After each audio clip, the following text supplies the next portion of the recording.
दर्पण में दर्पण का सूत्र या कह सकते हैं UVF में संबंध। ठीक है, नेक्स्ट हेडिंग बनाओ। अवतल दर्पण में था, अब आपको हेडिंग बना लेना है कौन सी दर्पण में?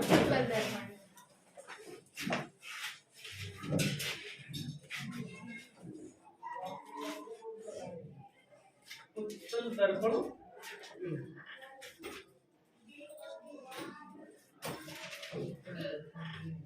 ठीक है, कितनी हेडिंग बना लीजिएगा। अब सुनो ध्यान से,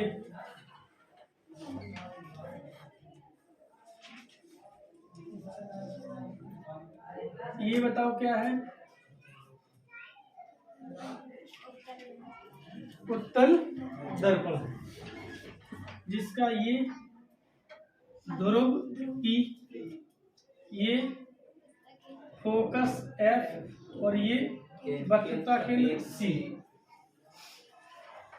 और ये मुख्य अक्ष। ठीक है, तो इसमें थ्योरी लिखेंगे वही क्या, माना कि M1 M2 एक उत्तल दर्पण है जिसका ध्रुव P, वक्रता केंद्र C और फोकस F है, जिसके मुख्य अक्ष पर, किस पर? जिसके मुख्य अक्ष पर U दूरी पर ध्रुव से, है ना, जिसके मुख्य अक्ष पर ध्रुव से U दूरी पर कोई वस्तु A भी रखी है। ठीक है, कम, जिससे मुख्य अक्ष के समांतर चलने वाली प्रकाश की किरण, जिससे क्या, मुख्य अक्ष के समांतर चलने वाली प्रकाश की किरण परावर्तन के पश्चात, काय के पश्चात? परावर्तन के पश्चात फोकस से जाती हुई प्रतीत होती है तथा दूसरी किरण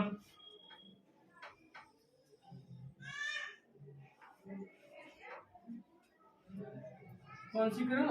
तथा दूसरी किरण वक्रता केंद्र की ओर जाती हुई प्रतीत होती है और परावर्तन के पश्चात वापस उसी दिशा में लौट आती है।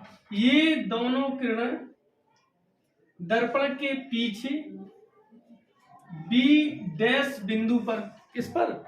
B' बिंदु पर प्रतिच्छेद करती हुई प्रतीत होती है, जहां पर वस्तु का, किसका? जहां पर वस्तु का सीधा आभासी और छोटा प्रतिबिंब A', B' बनता है, जिसकी, किसकी मतलब दर्पण जिसकी वक्रता त्रिज्या R है ना, तथा फोकस दूरी स्मॉल f है। क्या है? f। और प्रतिबिंब के साथ में एक बात और बोल देंगे कि ये जो है दर्पण से कितनी दूरी पर बनता है? v दूरी पर बनता है। समझ में आ रही बात नहीं? कितनी दूरी पर बनता है? v दूरी पर बनता है। बस इतनी सी थ्योरी लिखनी है। बताओ लिख पाएंगे?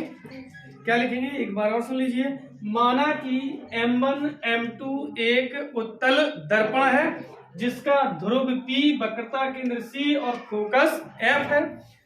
ठीक है, इसके मुख्य अक्ष पर ध्रुव से U दूरी पर कोई वस्तु A भी रखी है, जिससे मुख्य अक्ष के समांतर चलने वाली प्रकाश की किरण परावर्तन के पश्चात फोकस से जाती हुई प्रतीत होती है तथा दूसरी वक्रता केंद्र की ओर जाती हुई प्रतीत होने वाली प्रकाश की किरण परावर्तन के पश्चात वापस उसी दिशा में लौट आती।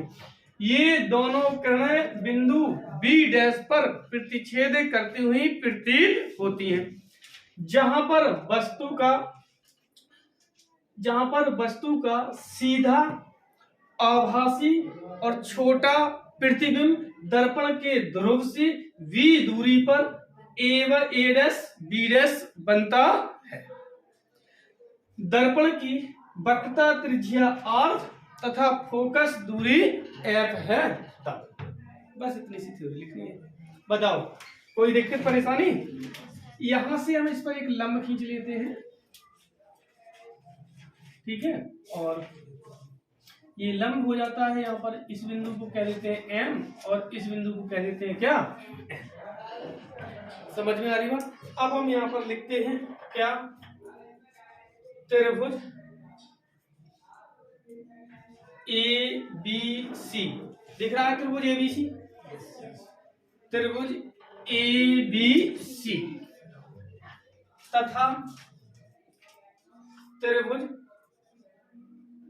ABC कैसे हैं, समरूप है। कैसे हैं, समरूप है। समरूप क्यों है, क्योंकि हम ये देख रहे हैं ये वाला कोण बताओ कितने अंश का है, 90 अंश का है। ये वाला कोण कितने अंश का है, 90 अंश का है। और कोण C दोनों के लिए उभयनिष्ठ है कि नहीं है, दोनों के लिए वही है। तो दो कोण बराबर हो गए नहीं हो गए, त्रिभुज के यदि दो कोण बराबर है तो तीसरा अपने आप बराबर होता है नहीं होता है। तो जब तीनों त्रिभुज के कोण बराबर हो गए तो वो त्रिभुज कहलाते हैं कौन से त्रिभुज, समरूप त्रिभुज। कौन से त्रिभुज कहलाते हैं, समरूप त्रिभुज। अब समरूप त्रिभुज की दो शर्तें होती हैं, क्या होती हैं, मतलब वही कंडीशन होती है क्या, किसी एक त्रिभुज की दो भुजाओं का अनुपात दूसरे त्रिभुज की उन्हीं दो भुजाओं के अनुपात के बराबर होता है। मतलब अगर हम इसका लंब और आधार लेंगे तो दूसरी वाली जो त्रिभुज भी होगी उसका लंब और आधार का अनुपात बराबर होगा। बात समझ में आ रही, अगर इसमें लंब और आधार लिया तो उसका दूसरी वाली त्रिभुज का भी लंब और आधार का अनुपात बराबर होगा। यदि लंब और कर्ण लिया तो दूसरी वाले का भी लंब और कर्ण लेना पड़ेगा। समझ में आएगा, उनके अनुपात बराबर। तो इसमें हम लिख देते हैं लंब बटे आधार। लंब कितना है, मतलब AB बटे AC है कि नहीं है, बराबर किसके बराबर होगा, A' B' अपॉन की A'। समझ में आ गई बात। इसको उठाकर हम इधर लाते हैं तो जो हो जाएगा AB अपॉन की A' B' बराबर क्या, AC अपॉन की A'। समीकरण फर्स्ट। कोई दिक्कत परेशानी। अब हम यहाँ पर लिखते त्रिभुज, दूसरी त्रिभुज देखो दिख रही है कोई सी,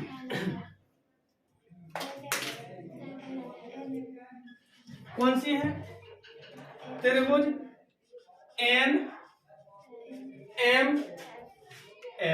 दिख रही, दिखी, तथा त्रिभुज A', B', F। समझ में आ रही बात। कहने का मतलब है एक तो त्रिभुज ये बन गई NMF, दूसरी बन गई क्या A', B', F। देखो ये दोनों की 90 अंश है कि नहीं है, और ये वाला कोण दोनों के लिए क्या है, उभयनिष्ठ है। तो इसमें भी लिख लेते हैं क्या, लंब बटे आधार। बताओ लंब कितना है, MN अपॉन के आधार कितना है, N और F बराबर। अब क्या हो जाएगा A' B' अपॉन के A' F। ठीक है, आपको पता है, क्या पता है कि MN बराबर बताओ क्या हो जाएगा, AB। तो हम यहाँ पर लिख देते हैं AB, यहाँ रख देते हैं। देखो जी क्या हो गया AB, और साथ में इसको इधर लाते हैं। सो जी क्या हो जाएगा A' B' बराबर क्या NF अपॉन के A' F। और ये हो गया समीकरण सेकेंड। कोई दिक्कत परेशानी। हम यहाँ पर लिखते हैं, बताओ क्या लिखेंगे, समीकरण फर्स्ट तथा सेकेंड से।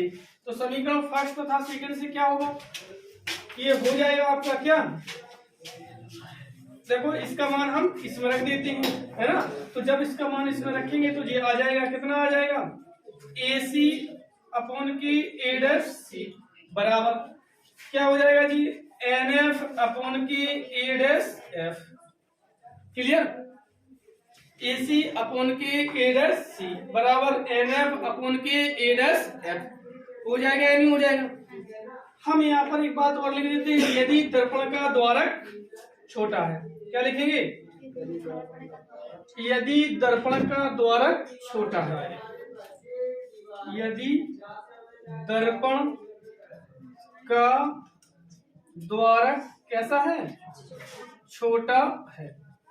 जैसी दर्पण का द्वारक छोटा होगा, है ना, तो क्या हो जाएगा, मतलब जो N है वो पहुंच जाएगा कहां पर, P पर।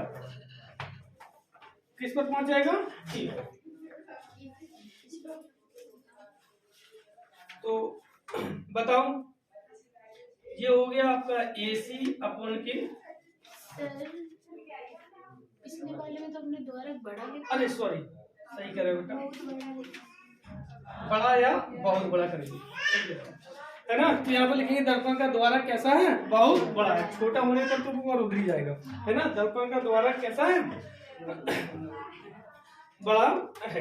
तो A डैश C, और यहाँ पर NF की जगह क्या हो जाएगा, PF, और अपॉन के क्या हो जाएगा, A डैश F। इतनी बात क्लियर। अब देखते हैं, बताओ AC की वैल्यू है कि नहीं है। पहली बात तो ये है कि AC बराबर, AC की C की वैल्यू है नहीं है।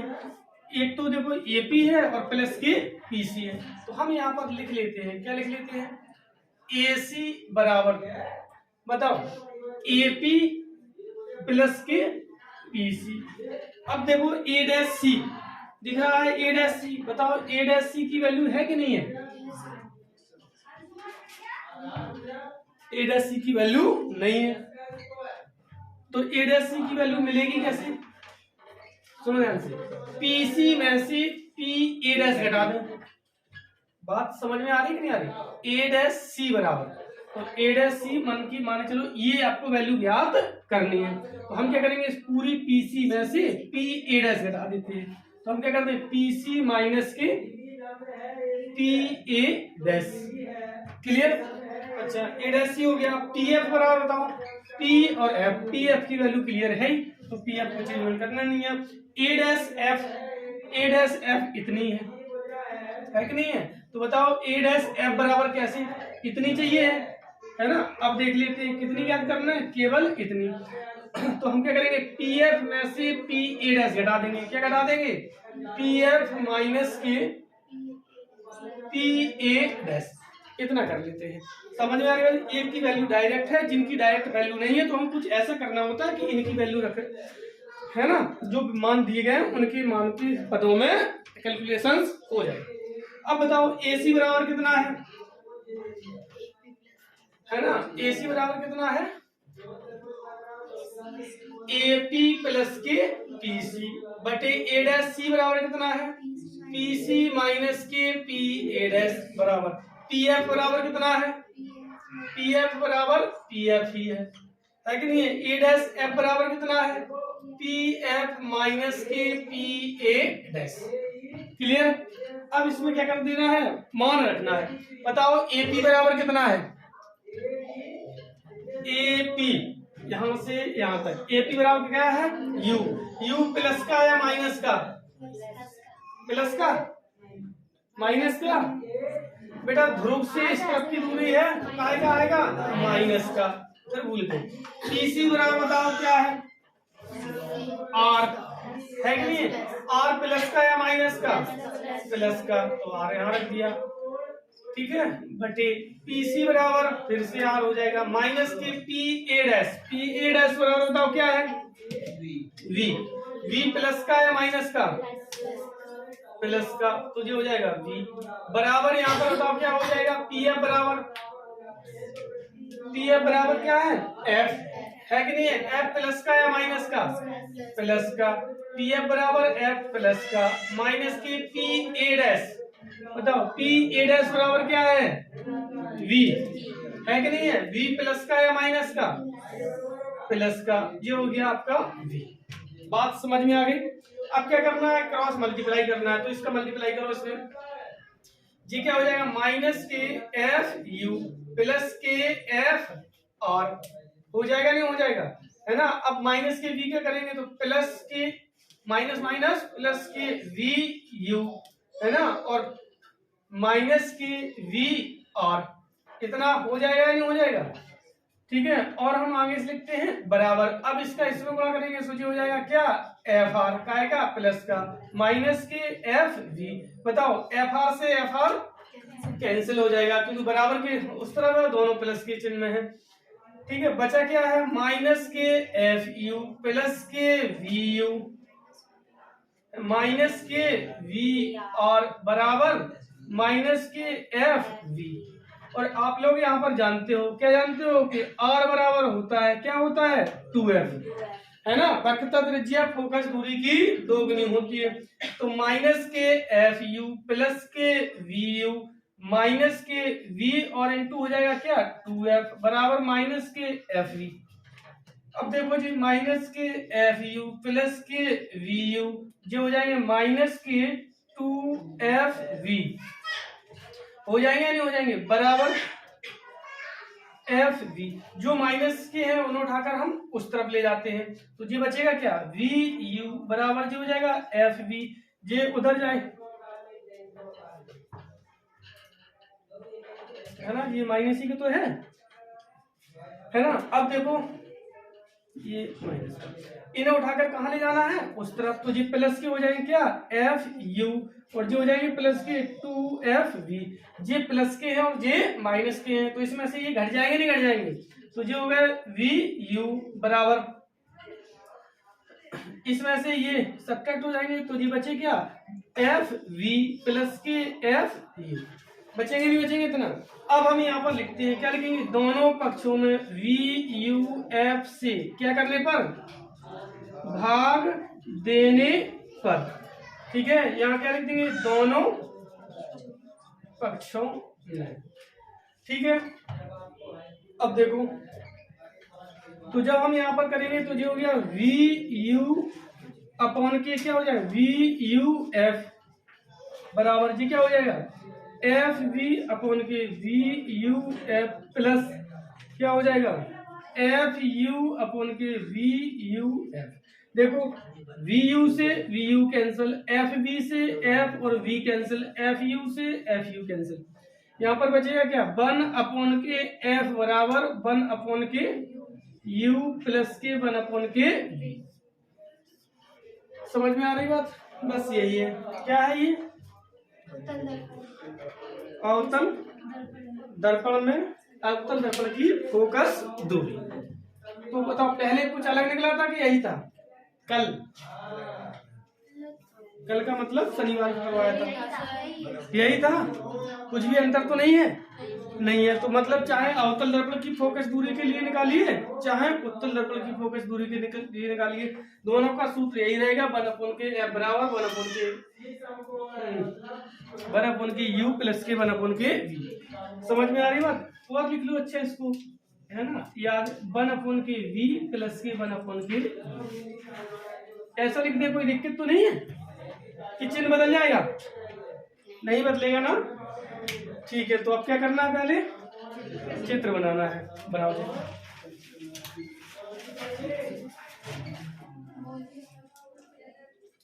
बोले लिखो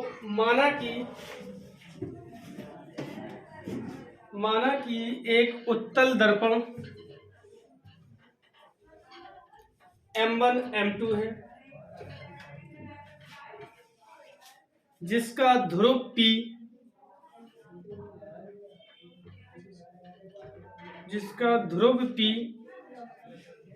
वक्रता केंद्र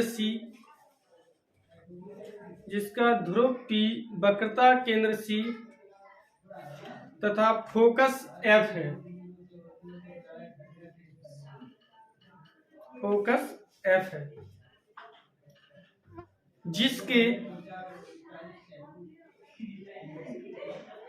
जिसके मुख्य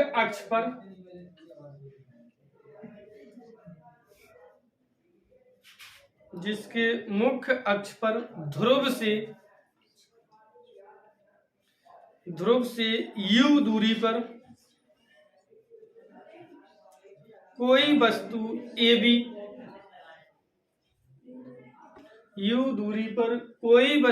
AB रखी है,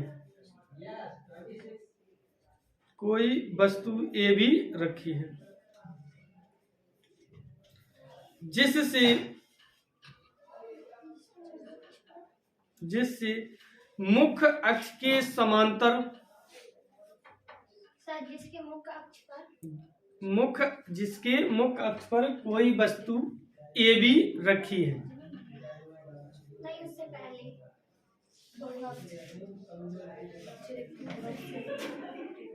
कोई वस्तु ए बी रखी है, लिख लिया।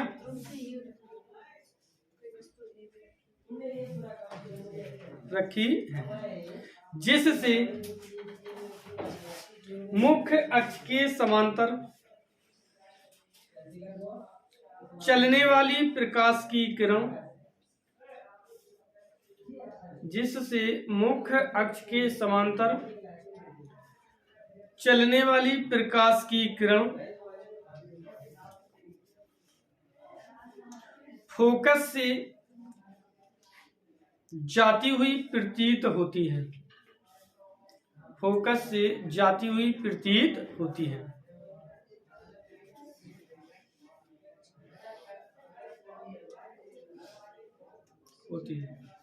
तथा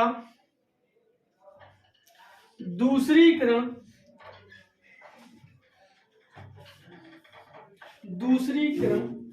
वक्रता केंद्र की ओर तथा दूसरी किरण वक्रता केंद्र की ओर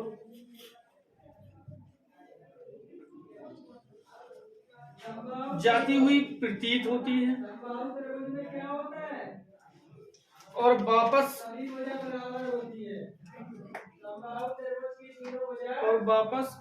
उसी दिशा में लौट आती है।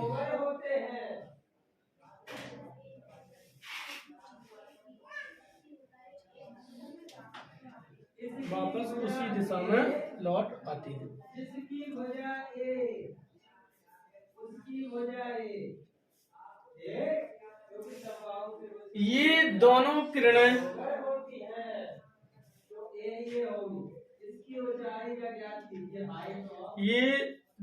किरणें बिंदु बी डैश पर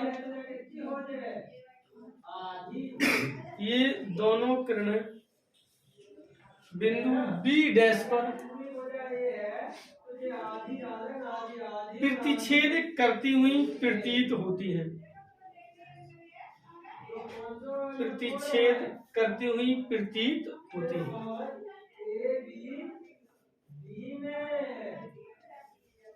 प्रतिच्छेद करती हुई प्रतीत होती है। जहां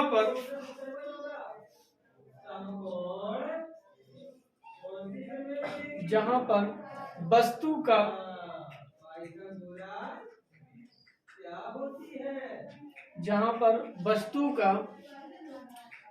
सीधा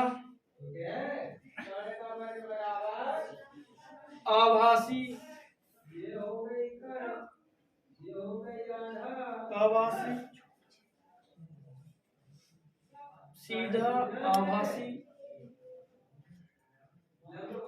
प्रतिबिंब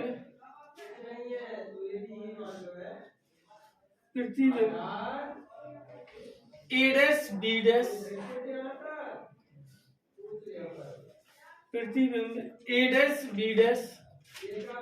दर्पण के ध्रुव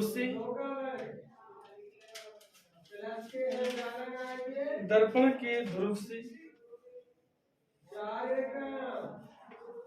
v दूरी पर बनता है। v दर्पण के ध्रुव से v दूरी पर बनता है।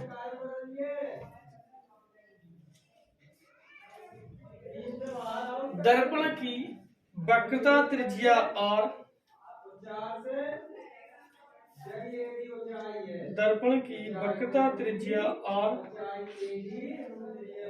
तथा फोकस दूरी f है।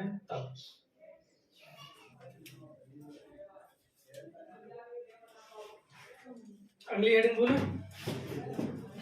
नेक्स्ट हेडिंग लिखो।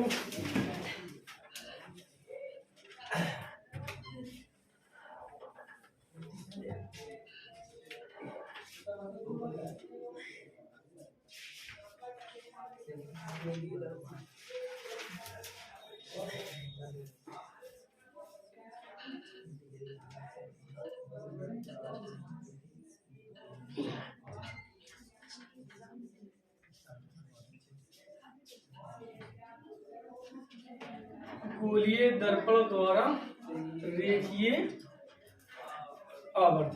नेक्स्ट हेडिंग बोलो। गोलीय दर्पण द्वारा रेखीय आवर्धन।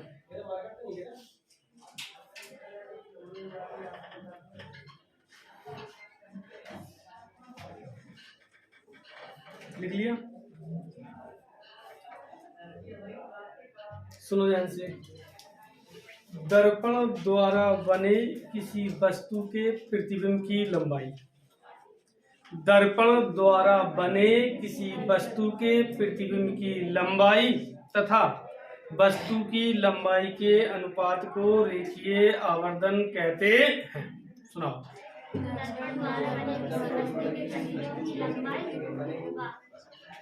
वाह। काय के द्वारा बने? दर्पण द्वारा बने किसी वस्तु के प्रतिबिंब की लंबाई। दर्पण द्वारा बने किसी वस्तु के प्रतिबिंब की लंबाई तथा काय की लंबाई? वस्तु की लंबाई के काय को अनुपात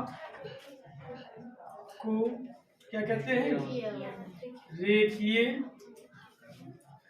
आवर्धन कहते हैं। सुनाओ।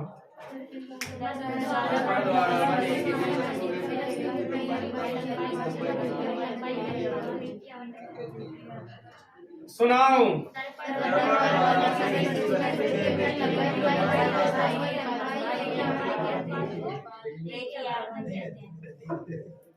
सुनाओ।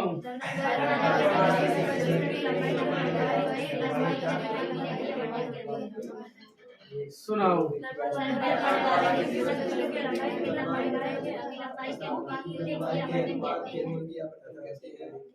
कहते हैं तो लिख लो। हो गया बेटा? पैराग्राफ चेंज करके लिखो। इसे स्मॉल m से प्रदर्शित करते हैं। इसे कैसे प्रदर्शित करते हैं? स्मॉल m से प्रदर्शित करते हैं।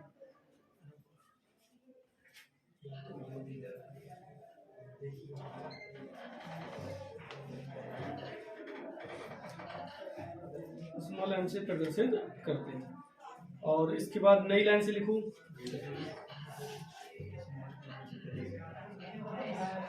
देखो, माना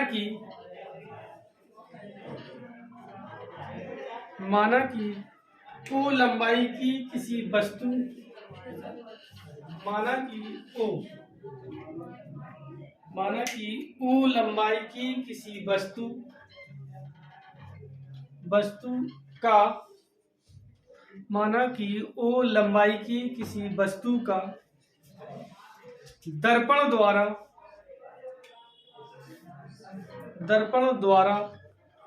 बने प्रतिबिंब की लंबाई, दर्पण द्वारा बने प्रतिबिंब की लंबाई आई है। आई कैपिटल आई बनाना, आई है तब। तो बताओ बेटा क्या हो जाएगा? दर्पण द्वारा बने किसी वस्तु के प्रतिबिंब की लंबाई यानी कि आई और वस्तु की लंबाई यानी कि ओ, इसी के अनुपात को क्या कहते हैं?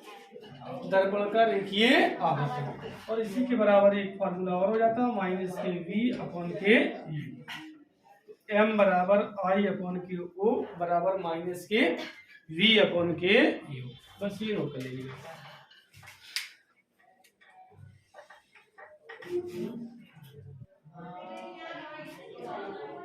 नेक्स्ट लिखो।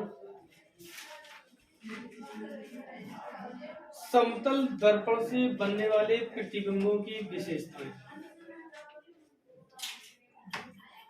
समतल दर्पण से बनने वाले प्रतिबिंबों की विशेषताएं।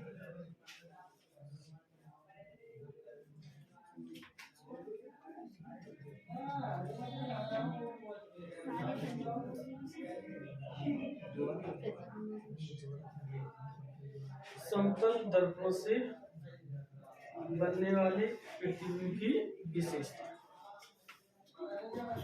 अच्छा, आप लोगों ने समतल दर्पण तो देखा ही है, नहीं देखा है? अच्छा, मान के चलो आपको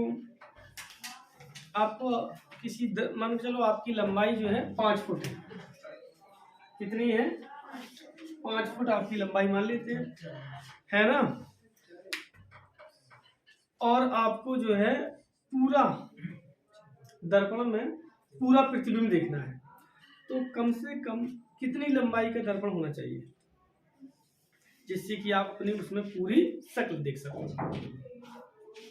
वह न्यूनतम लंबाई का दर्पण जिसमें कि आप उसमें जो है पूरे दिखाई दे सको। बताओ कितना होना चाहिए? मान के चलो, हम मान के चल रहे हैं आपकी लंबाई जो है 5 फुट है, तो दर्पण कितने फुट का चाहिए?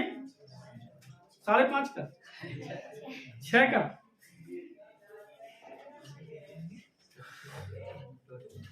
तो दर्पण जो चाहिए होता है वो 2.5 फुट का। समझ में आ रही बात? मतलब जितनी आपकी लंबाई है और उसमें यदि आपको अपना पूरा प्रतिबिंब देखना है तो उसकी लंबाई का आधा दर्पण होना चाहिए, उसमें आप अपना क्या पूरा प्रतिबिंब देख सकते हैं। एक बात तो ये क्लियर हो गई। दूसरी बात ये है कि दर्पण में हमेशा प्रतिबिंब कैसे बनते हैं? आभासी बनते हैं। कैसे बनते हैं? आभासी बनते हैं और वस्तु के आकार के बराबर ही बनते हैं। कैसे बनते हैं? वस्तु के आकार के बराबर ही बनते हैं। 2 बातें स्पष्ट हो गई। एक तो जिस दर्पण को आपने देखा है उस दर्पण, है ना, मतलब आपको यदि अपनी पूरा प्रतिबिंब देखना है,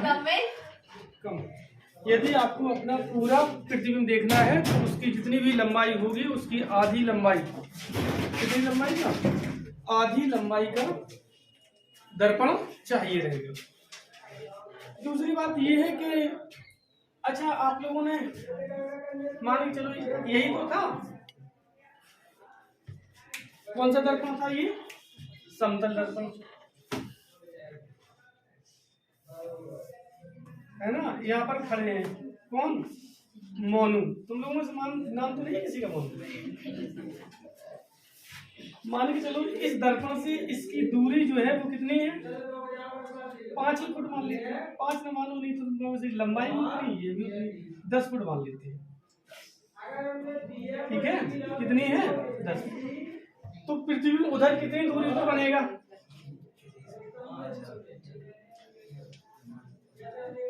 बकाया कोई चेंजमेंट नहीं होगा, समझ रहे हो ना? इधर भी 10 फुट ही तो होगा, है ना? चित्र अलग अलग दिख रहा होगा लेकिन तुम लोग मानना नहीं कि अलग है, आपको मानकर यही चलना है कि क्या करें? बात समझ में आ रही? अच्छा, इधर पकड़ा देते हैं इसे हम एक बॉल। अब इधर बॉल किधर होगी? इस साइड। इधर होगी नहीं? तो कारण ये, अगर दर्पण से कोई व्यक्ति 10 फुट की दूरी पर है तो उस व्यक्ति से प्रतिबिंब कितनी फुट की दूरी पर होगा? 10। फिर बात समझेगी, बात समझो ध्यान से। यदि दर्पण व्यक्ति से 10 फुट की दूरी पर है तो प्रतिबिंब व्यक्ति से कितनी दूरी पर होगा? मतलब बात सुनो ध्यान से, यदि दर्पण जो है व्यक्ति से 10 फुट की दूरी पर है तो फिर प्रतिबिंब व्यक्ति से कितनी दूरी पर होगा? प्रतिबिंब यही तो है, 20 मीटर की दूरी पर होगा, 20 फुट की दूरी पर होगा। बात समझ में आ रही? और ये होता है कि जब दर्पण जो है ऊर्ध्वाधर हो, कैसा हो? वर्टिकल हो, तो लेफ्ट का राइट हो जाता है, राइट का लेफ्ट हो जाता है। क्या हो जाता है?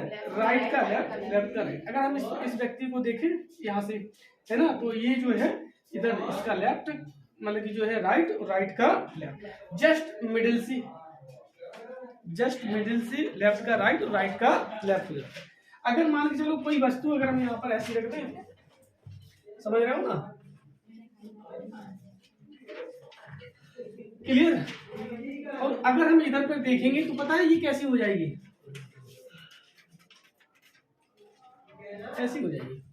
हो जाएगी या नहीं हो जाएगी? मतलब जो लेफ्ट था वो राइट हो गया, जो राइट था वो लेफ्ट हो गया। इतनी सी बातें होती हैं समतल दर्पण विशेषता। बात समझ में आ गई? प्रतिबिंब कैसा बनता है?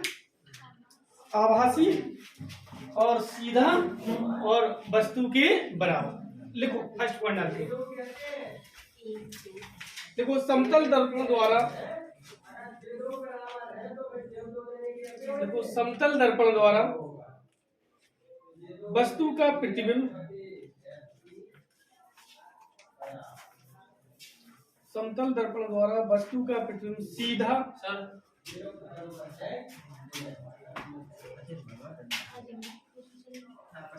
समतल दर्पण द्वारा वस्तु का प्रतिबिंब कैसा? सीधा,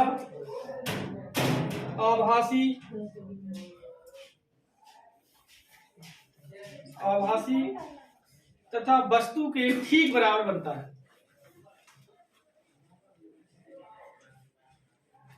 ठीक बराबर बनता है।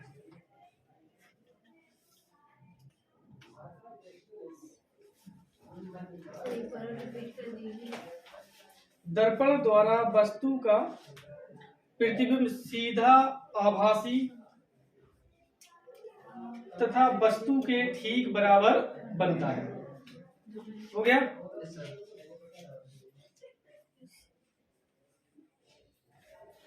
सेकंड पॉइंट डाल लो। किसी वस्तु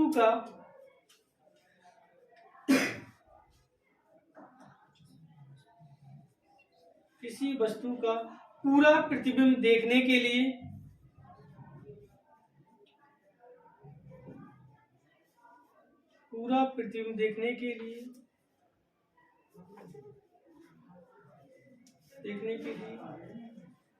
उसे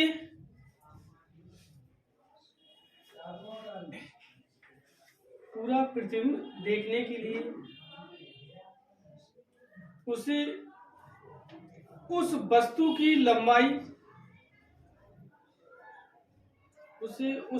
की लंबाई, लंबाई की आधी लंबाई की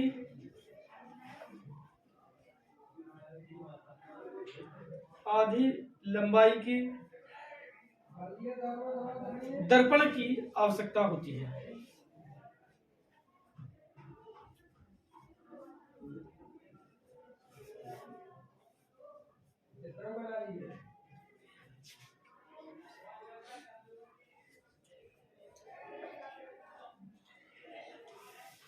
हो गया? अगला पॉइंट आगे को, समतल दर्पण में पार्श्व उत्क्रमण होता है। समतल दर्पण में पार्श्व उत्क्रमण होता है जिसमें वस्तु का पार्श्व उत्क्रमण होता है, जिस पार्श्व उत्क्रमण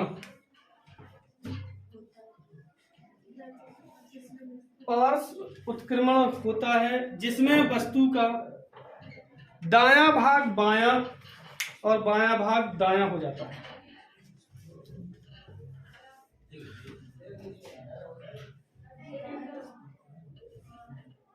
दायां भाग बायां और बायां भाग दायां हो जाता है।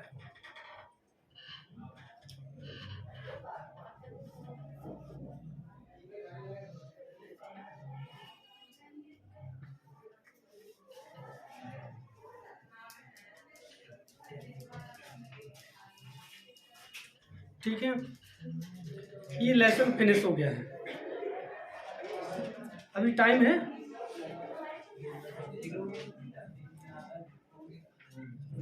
तो ठीक है, बस आज के लिए इतना ही काफी है। बकाया नेक्स्ट टाइम पढ़ते रहें।